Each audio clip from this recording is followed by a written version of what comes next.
Hello everyone. आज आप लोग पी ब्लॉक का लेक्चर नंबर 4 देख रहे हो। जो ऑपरेशन पी ब्लॉक हम लोग कर रहे हैं उसमें काफ़ी टॉपिक्स हैं, तो कुछ चीज़ें रिमूव हुई हैं, वो तो आपको बता ही दिया गया है। लेकिन अभी हम लोग लास्ट ग्रुप नंबर 15 जो नाइट्रोजन फैमिली थी उसके अंदर आपको nitrogen, phosphorus, arsenic, antimony, bismuth का particularly electronegativity, solubility, state, nature और बॉन्ड स्ट्रेंथ, एफिशिएंसी, ये सब बताए हम लोग कर चुके हैं। मेल्टिंग पॉइंट, बॉइलिंग पॉइंट, ये सब पे डिस्कस हम लोग कर चुके हैं। बट आज जो हम करने वाले हैं ग्रुप नंबर 15 का सबसे इंपॉर्टेंट जो गैसेस स्टेट में पाया जाने वाला एलिमेंट है नाइट्रोजन, उससे रिलेटेड, उससे बना हुआ कोई कंपाउंड जिसका नाम है अमोनिया। और अमोनिया का प्रिपरेशन हम लोग करते हैं। और अमोनिया का प्रिपरेशन जो हम लोग करेंगे तो उसका प्रिपरेशन जो हमारे सिलेबस के अंदर है, सबसे इंपॉर्टेंट प्रिपरेशन है हैबर प्रोसेस से अमोनिया का प्रिपरेशन। तो हम लोग आज के अपने टॉपिक में देखेंगे हैबर मेथड से अमोनिया का प्रिपरेशन कैसे करेंगे। ये बहुत ही इंपॉर्टेंट है और यहाँ से बहुत सारे क्वेश्चंस निकलते हैं। ऑब्जेक्टिव टाइप में क्वेश्चन यहाँ से पूछे जाते हैं। हैबर प्रोसेस के लिए कितना टेम्परेचर यूज़ करते हैं हम लोग, हैबर प्रोसेस के लिए जो हम लोग कैटलिस्ट यूज़ करते हैं वो क्या यूज़ करते हैं, या हैबर प्रोसेस के लिए जो मॉड्यूलेटर यूज़ करते हैं उसका नाम क्या है, हैबर प्रोसेस में टेम्परेचर, प्रेशर, कितना एटमॉस्फेरिक का प्रेशर है, कितने डिग्री या केल्विन में टेम्परेचर है, वो सारी चीज़ें हम लोग यूज़ करेंगे। उसके बाद इसका फिजिकल प्रॉपर्टीज़ भी हम लोग चेक करेंगे कि अमोनिया की कुछ फिजिकल प्रॉपर्टीज़ हैं जो बहुत ही अच्छी हैं। जैसे इसकी सॉल्युबिलिटी पे सवाल आता है कि किस कंडीशन में वाटर के अंदर हाईली सॉल्युबल होगा और कब इसका सॉल्युबिलिटी लो हो जाएगा। ये सारी चीज़ें हम लोग डिस्कस करेंगे आज। तो वीडियो को पूरा देखिएगा, लाइक कीजिएगा। और आज का सबसे पहला और important topic preparation of ammonia लगा हुआ है।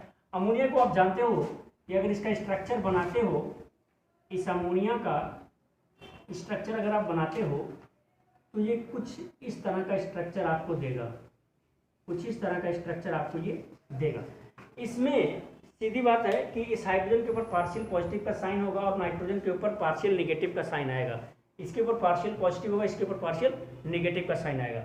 लेकिन खास बात तो ये है कि इसका जो हैबर प्रोसेस से हम लोग प्रिपरेशन करते हैं, हैबर प्रोसेस से जो इसका प्रिपरेशन करेंगे उसमें एक साइंटिस्ट थे जिनका नाम था Fritz Haber. First time Haber process से जो बनाया गया था वो साइंटिस्ट का नेम है, याद रखेंगे आप लोग, साइंटिस्ट कौन है इसमें, फ्रिट्ज हैबर। फ्रिट्ज हैबर, इनका नाम फ्रिट्ज हैबर है और ये जर्मनी के साइंटिस्ट थे। इन्होंने अपने मेथड से अमोनिया का कॉमर्शियल लेवल पर प्रिपरेशन किया हुआ है। यानी कि अमोनिया का छोटा मोटा प्रोडक्शन तो कोई भी कर सकता था, लेकिन एक कमर्शियल लेवल पर, एक हायर लेवल पर इसका प्रोडक्शन कैसे किया जा सकता है, उसके लिए कौन सी मेथड अपनाई जाए कि जिसके थ्रू हम लोग यहाँ से। अच्छा, दूसरी बात ये है कि जो हायर प्रोडक्शन के लिए मेथड यूज किया गया उसका नाम तो हैबर प्रोसेस है। साइंटिस्ट थे कौन, फ्रिट्ज हैबर थे। ये जर्मनी के साइंटिस्ट थे, ये जर्मन साइंटिस्ट हैं, जर्मन साइंटिस्ट हैं आप, और जर्मन साइंटिस्ट हैं ये, तो इनका ध्यान रखेंगे आप लोग। साइंटिस्ट का नेम कौन है, हैबर प्रोसेस में फुल नेम ऑफ साइंटिस्ट तो फ्रिट्ज हैबर, जर्मनी के साइंटिस्ट थे। और हाई लेवल पर जब अमोनिया को प्रोड्यूस करना था तो उसके लिए ये मेथड यूज की गई थी। इस मेथड के लिए क्या क्या आप लोग देखने वाले हो, जरा एक बार मैं ओवरव्यू देता हूँ। सबसे पहला चीज तो आपको नाइट्रोजन लेना होगा और वो भी किसमें, गैसेस स्टेट में लेना होगा। क्या क्या requirement of the Haber process हम बता रहे हैं आपको, क्या क्या रिक्वायरमेंट है। तो सबसे पहले मुझे क्या चाहिए, नाइट्रोजन चाहिए गैसेस स्टेट में।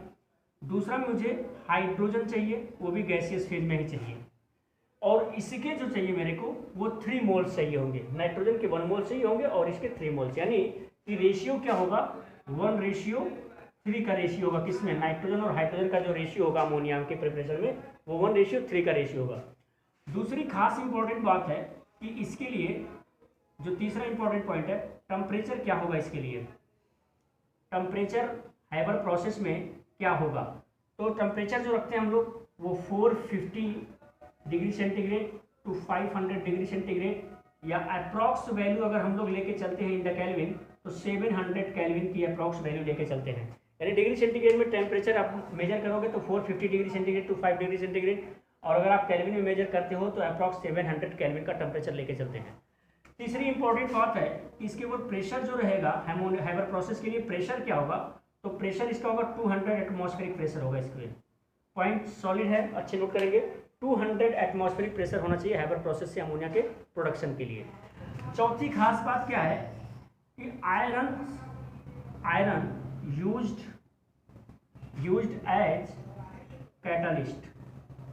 कैटालिस्ट, यानी कि हाइबर प्रोसेस में आयरन को जो हम यूज करते हैं, क्रश्ड आयरन होगा, आयरन का चूर्ण होगा, क्रश्ड आयरन जो होगा उसको हम यूज करेंगे एज ए कैटालिस्ट। और पांचवी खास इंपॉर्टेंट बात क्या है कि मॉड्यूलेटर के फॉर्म में जो हम यूज करते हैं वो मॉलिब्डेनम को यूज करते हैं, मॉलिब्डेनम को यूज करते हैं, जिसको हम लोग एमओ बोलते हैं। इसको यूज करते हैं हम लोग एज मॉड्यूलेटर। तो as a modulator Haber process में कौन यूज होता है, उसका नाम क्या है, मॉलिब्डेनम यूज है। तो ये इंपॉर्टेंट पॉइंट्स हैं, इनको आप देख लेंगे अच्छे से। एक तो आपको नाइट्रोजन चाहिए होगा, दूसरा हाइड्रोजन चाहिए होगा, रेशियो होगा 1:3 का। टेम्परेचर आपके सामने 450 to 500 डिग्री सेंटीग्रेड में होगा या 700 अप्रॉक्स केल्विन में होगा। प्रेशर इसके लिए 200 ATM का हम लोग कंसीडर करते हैं। आयरन यूज होता है इसमें कैटलिस्ट के फॉर्म में, क्रश्ड आयरन यूज होता है। मॉड्यूलेटर के फॉर्म में मॉलिब्डेनम यूज होता है, मॉलिब्डेनम जो डी ब्लॉक का है, तो molybdenum use as a modulator in the Haber process. अब अगर हम लोग इसको बनाएंगे तो इसके बनाने के लिए क्या क्या मुझे करना पड़ेगा वो सिस्टम जरा आप लोग देखिएगा ठीक से। देखिए, जब मुझे हाइबर प्रोसेस बनाना, बहुत सारे सवाल हैं, और एक इम्पॉर्टेंट पॉइंट और आपको दे देता हूं कि ये जो प्रोसेस है हाइबर प्रोसेस का, ये एक एक्सोथर्मिक प्रोसेस होगा सर। कैसा प्रोसेस होगा ये, एक्सोथर्मिक प्रोसेस। एक्सोथर्मिक का प्रोसेस क्या है कि after finish the reaction we gain the high amount of the energy. जब हमारी रिएक्शंस कन्फर्मली प्ले होके इंड हो जाती है, उसके बाद हमें कुछ एनर्जी अमाउंट फॉर्म में मिलती है, हाईली मिलती है। तो अगर एनर्जी मेरे को आफ्टर रिएक्शन मिल रहा है तो हम उसको एक्सोथर्मिक बोलते हैं, और रिएक्शन को प्ले करने के लिए अगर हम एनर्जी देते हैं तो उसको हम इंडोथर्मिक बोलते हैं। यहाँ पर इंडोथर्मिक रिएक्शन नहीं होगा, रिएक्शन खुद से होगा, बस हमें प्रेशर और टेम्परेचर अप्लाई करना होगा, हमें मॉड्यूलेटर यूज करना होगा, हमें कैटलिस्ट यूज करना होगा, बट एनर्जी अपने आप से यहाँ निकलेगी। और एनर्जी निकल रही है, जो एनर्जी रिलीज होगी वहाँ पे वो 92.4 किलो जूल पर मोल की एनर्जी निकलेगी। 92.4 किलो जूल पर मोल, नोट करेंगे आप लोग। चलिए देखते हैं, प्रिपरेशन करना है। एक्सोथर्मिक रिएक्शन है, ये हाइबर प्रोसेस है। साइंटिस्ट का नाम फ्रिट्ज हाइबर है, जर्मनी के साइंटिस्ट थे। हमें सबसे पहले नाइट्रोजन लेना होगा, और इस नाइट्रोजन को जो फेज होंगे ये दोनों के दोनों गैसियस फेज में होंगे। आप जानते हो कि nitrogen always found in the gaseous phase. ये एक स्पेशल एलिमेंट है ग्रुप नंबर 15 का, जो गैसियस फेज में पाया जा रहा है। अब अगर नाइट्रोजन और हाइड्रोजन को आपने लिया तो इंपॉर्टेंट पॉइंट यहीं से शुरू होते हैं कि ये एक रिवर्सिबल रिएक्शन होगी, रिवर्सिबल रिएक्शन होगा। ये रिवर्सिबल रिएक्शन क्यों हो रहा है, इसके पीछे का लॉजिक अभी मैं आपको बताऊंगा। लेकिन अगर आपने नाइट्रोजन लिया और हाइड्रोजन लिया तो आपको यहाँ पे अमोनिया फाइंड होगी। क्या मिलेगा, अमोनिया मिलेगा। खास बात ये है कि अगर आप बैलेंस करते हो तो यहाँ पे 2 नाइट्रोजन करने के लिए यहाँ पे 3 हाइड्रोजन मोल लेने पड़ेंगे। अब आपने देखा कि यहाँ पर नाइट्रोजन का 1 मोल है, हाइड्रोजन का 3 मोल्स है, यानी कि रेशियो क्या हो गया इसमें, 1:3 हो गया in the between nitrogen and hydrogen. तो यहाँ पे 2 मोल्स आपको क्या मिलता है, 2 मोल्स ऑफ अमोनिया मिलता है। ठीक है, अब इसके लिए जो आप लोग टेम्परेचर रखते हो, टेम्परेचर जो रखते हैं हम लोग इसके लिए, टेम्परेचर इसके लिए जो रखेंगे हम लोग वो रखेंगे 450 to 500 डिग्री सेंटीग्रेड का टेम्परेचर रखेंगे। टेम्परेचर 450 to 500 डिग्री सेंटीग्रेड का रखेंगे। साथ में इसके ऊपर जो हम लोग प्रेशर रखने वाले हैं, जो प्रेशर रखेंगे वो प्रेशर जो होगा वो 200 ATM का होगा। प्रेशर कितना होगा, 200 ATM का प्रेशर होगा। मैं यहाँ पे लिख देता हूँ, प्रेशर जो होगा वो 200 ATM का होगा। यहाँ पे 2 मोल्स अमोनिया मिल रही है, और इसके साथ में इस रिएक्शन को फास्ट करने के लिए मेरे को एक कैटालिस्ट यूज करना पड़ेगा।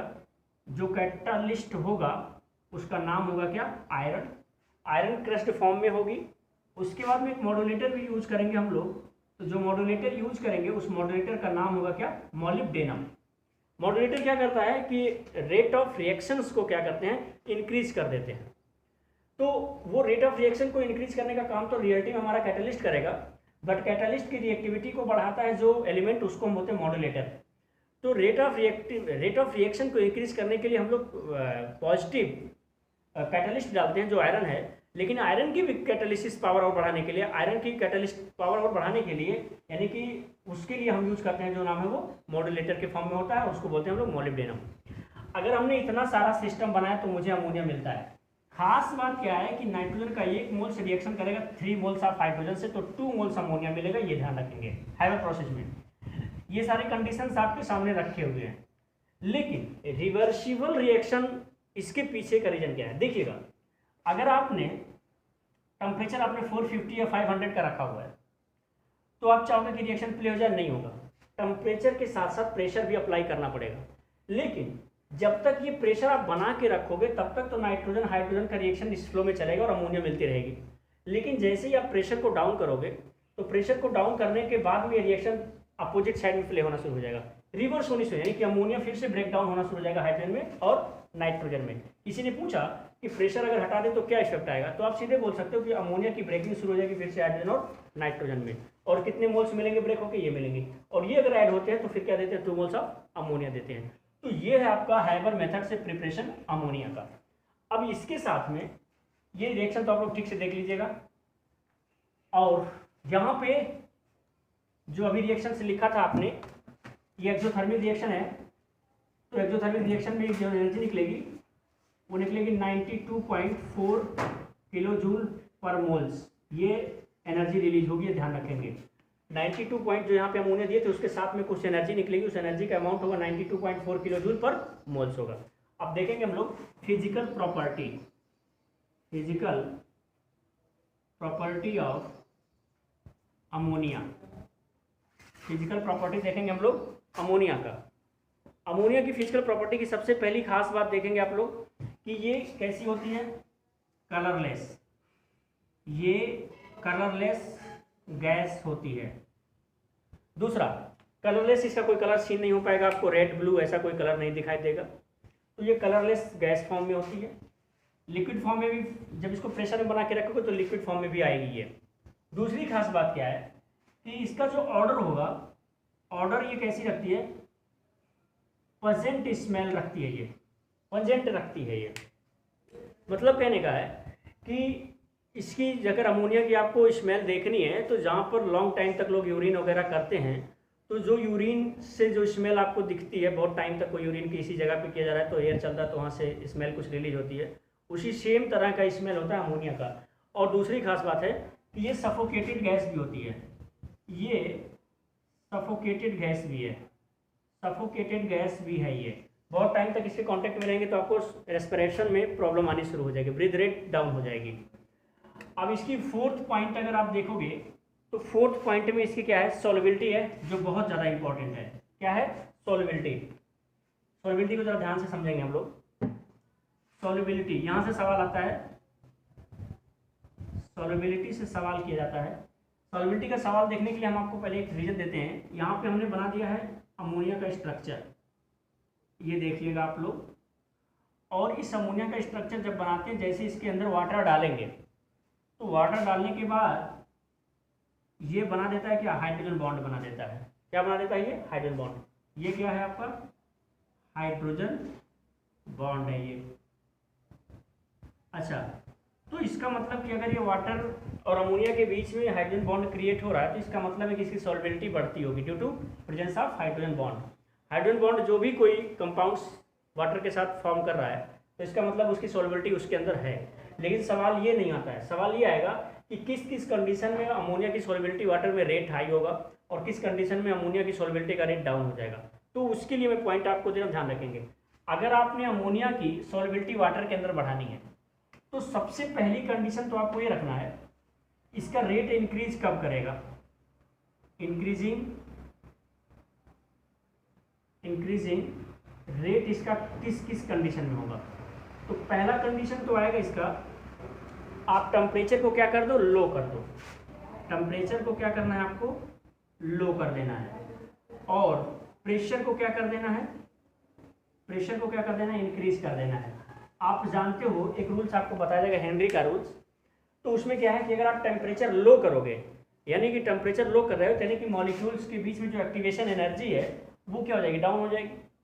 तो अगर एक्टिवेशन एनर्जी इनकी डाउन हो रही है तो प्रेशर बढ़ाने पर इनके मॉलिक्यूल्स क्या होंगे, कंप्रेस्ड हो जाएंगे।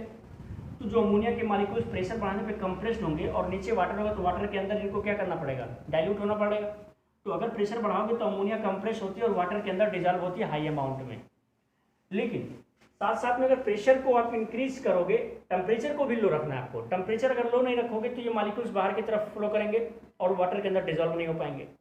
दूसरी कंडीशन इनकी डिक्रीजिंग की क्या है, ये डिक्रीज कब करेगा, rate of solubility, decrease rate of solubility, solubility कब डिक्रीज करेगी वो जरा देखिएगा कि सॉल्युबिलिटी डिक्रीज करेगी। तो इसके लिए पहली कंडीशन क्या है, सीधा अपोजिट कर दीजिएगा। प्रेशर को क्या कर देना है आपको, अगर आपको डिक्रीज रेट लेना है आपको, तो प्रेशर को क्या कर देना है आपको, प्रेशर को लो करना पड़ेगा और टेम्परेचर को क्या करना पड़ेगा, हाई करना पड़ेगा। टेम्परेचर को अगर आप हाई कर दोगे तो क्या होगा, टेम्परेचर हाई करोगे, प्रेशर को लो करोगे तो अमोनिया बाहर की तरफ फ्लो करेगा, वाटर के अंदर डिजॉल्व नहीं करेगा, तो सॉल्युबिलिटी रेट डिक्रीज हो जाएगी due to low pressure and high temperature. और अगर इंक्रीज रेट में लेनी है आपको सॉल्युबिलिटी, तो टेम्परेचर को लो कर दीजिए, प्रेशर को हाई कर दीजिए, तो सॉल्युबिलिटी की इंक्रीज हो जाएगी। तो ये था आपके physical property. Now tomorrow I will discuss about chemical properties of ammonia. Thank you.